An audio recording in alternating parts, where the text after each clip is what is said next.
चलिए शुरू करते हैं अनुपात और समानुपात।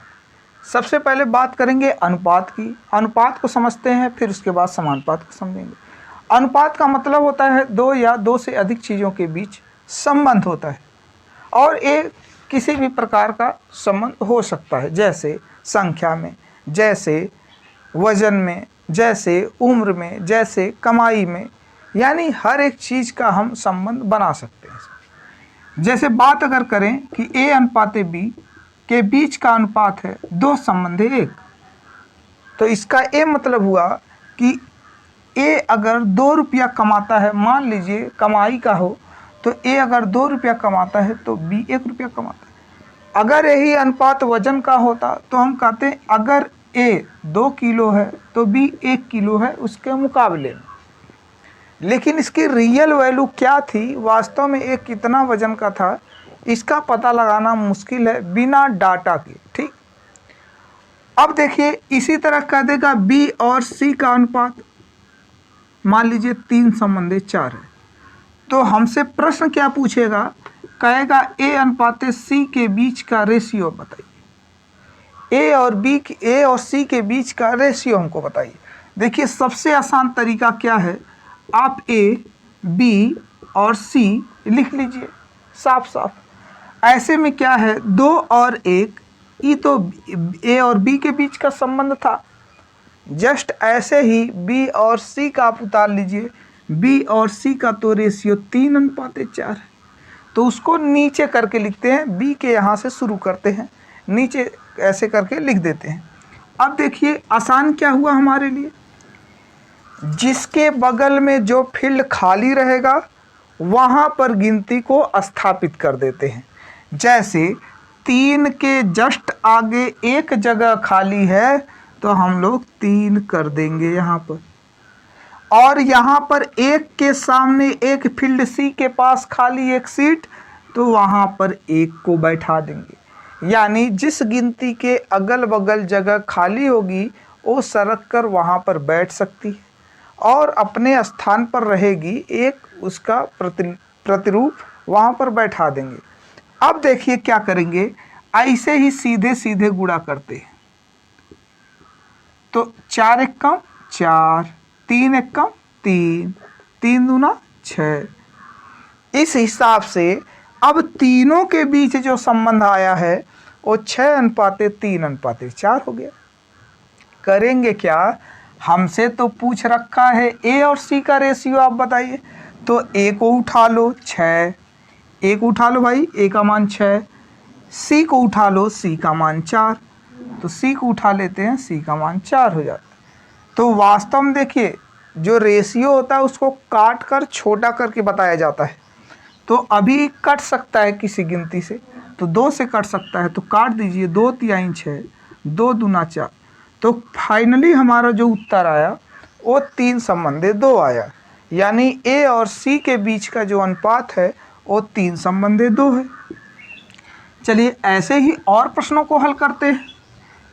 अब बहुत अच्छा लगा होगा ये ट्रिक जो है, वास्तव में देखिए बहुत तेज सवाल को हल कर सकता है।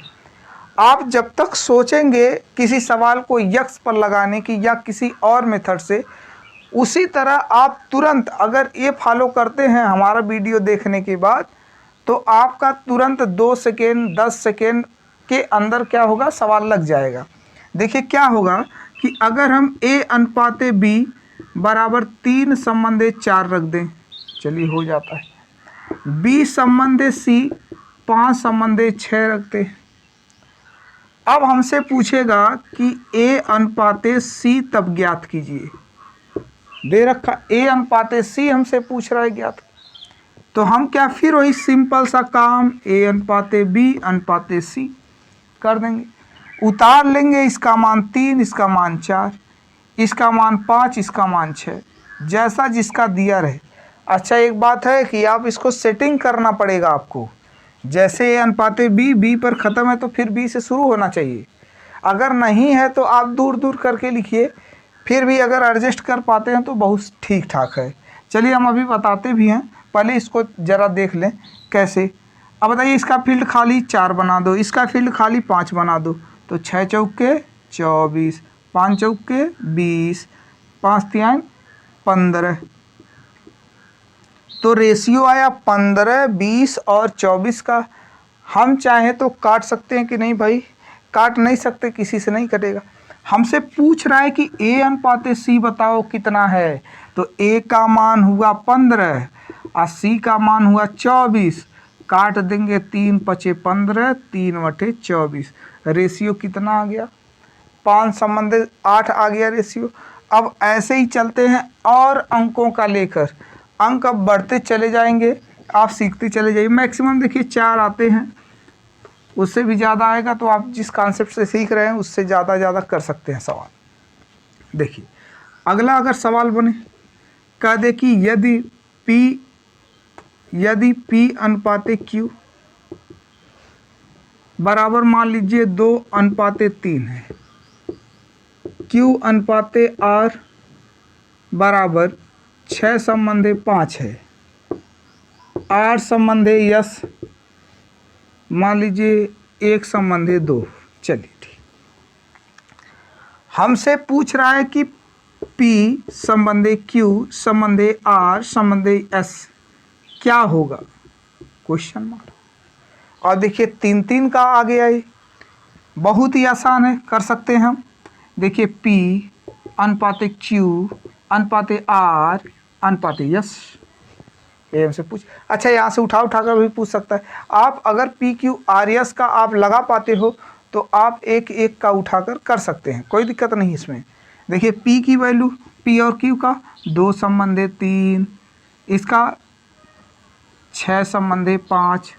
अब जरा सा एक काम करना, पहले इनको सॉल्व कर लो, सबसे आसान है ये, सॉल्व कर लो, उसके बाद करो नहीं तो कन्फ्यूजन हो जाएगा। जैसे ही 3 हो गया, जैसे ही 6 हो गया, तो 5 3 15, 6 3 18, 6 दूना 12। इसको चाहे तो आप छोटा भी कर सकते हैं, काट दें, 3 चौके 12, 3 6 18, 3 5 15 हो जाएगा। अब ऐसे में देखो आर और यस का रेशियो बचा है 1 संबंधे 2 का। अब 1 संबंधे 2 को हल करने, देखो 5 के इधर एक जगह खाली है तो 5 बना देंगे, 1 के इधर सभी जगह खाली है तो रख दिए, तो हुआ 4 एकम 4, 6 एकम 6, 5 एकम 5, 5 दूना 10।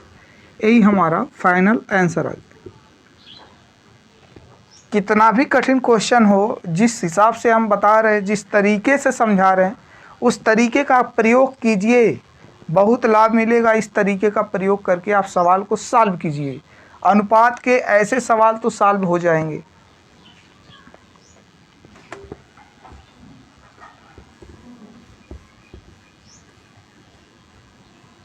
अब देखिए उसी प्रकार सवाल ऐसे बनाता है, यदि क्वेश्चन लिखते हैं, यदि ए कमाता है 20 रुपया तो बी 10 रुपया कमाता है, बी 10 रुपया कमाता है। और यदि बी 60 रुपया कमाता है तो सी 50 रुपया कमाता है।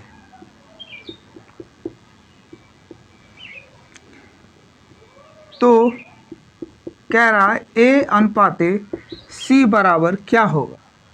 ए और सी का अनुपात क्या होगा? देखिए यदि ए कमाता है 20 रुपया, बी 10 रुपया कमाता है, बी फिर 60 रुपया, तो वास्तव में ये संबंध दे रखा है, ओरिजिनल कमाई नहीं दे रखी है। तो ऐसे में हम क्या करेंगे, ए अनुपाते बी अनुपाते सी कर देंगे। ए कमाता है 20 रुपया तो बी कमाता है 10 रुपया, फिर बी कमाता है 60 रुपया, सी कमाता है 50 रुपया। हम चाहे रेशियो पर ही लगा दें, चाहे शून्य मिटा दो, मिटा दें शून्य, सभी के पास था, ख़त्म कर दिए।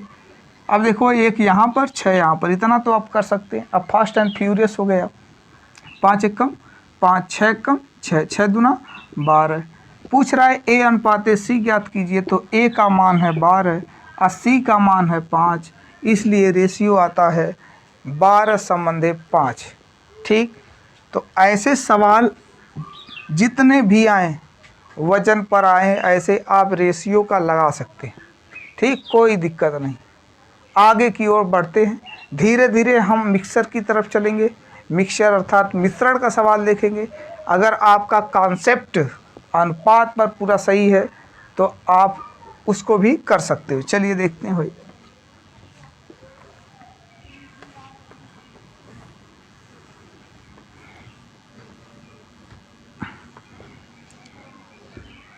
देखिए, अनुपात में बंटवारा वाला सवाल बहुत ज़्यादा पूछता है। बंटवारा, वास्तव में अनुपात का प्रयोग बंटवारे के लिए ही किया जाता है। अब जैसे कह दें कि यदि A अनुपात B अनुपात C 1:2:3 के अनुपात में कमाते हैं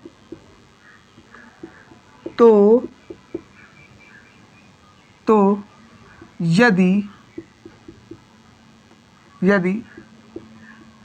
सबका आय मान लीजिए कि 1200 रुपया है तो C कितना कमाता है? C कितना कमाता है, एक सवाल हमने बनाया। अब देखिए, बंटवारा करना है जिसमें C का हिस्सा निकालना है। आपको ज़्यादा दिक्कत लेने की ज़रूरत नहीं है। 1:2:3। देखिए, A B A C, अगर इनकी आय को इसी को ओरिजिनल समझकर जोड़ दें, ओरिजिनल समझकर 3 और 2 5 1 6, तो हमारे हिसाब से तो इनकी कमाई 6 रुपया है। लेकिन सवाल में दे रखा है कि सबका आय 1200 रुपया। सबका आय मतलब मिलाकर 1200 रुपया।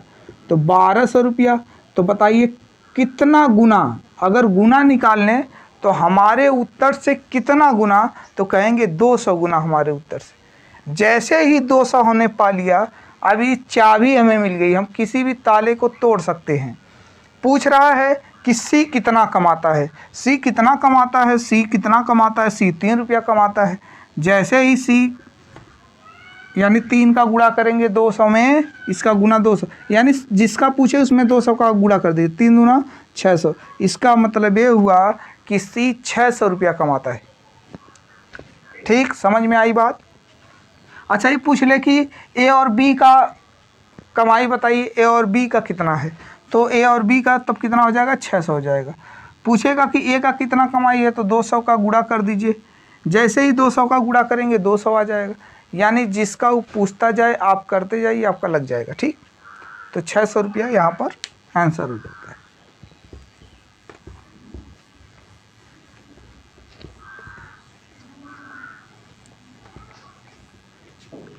बंटवारे के और भी प्रश्न आएंगे अगले लेक्चर में।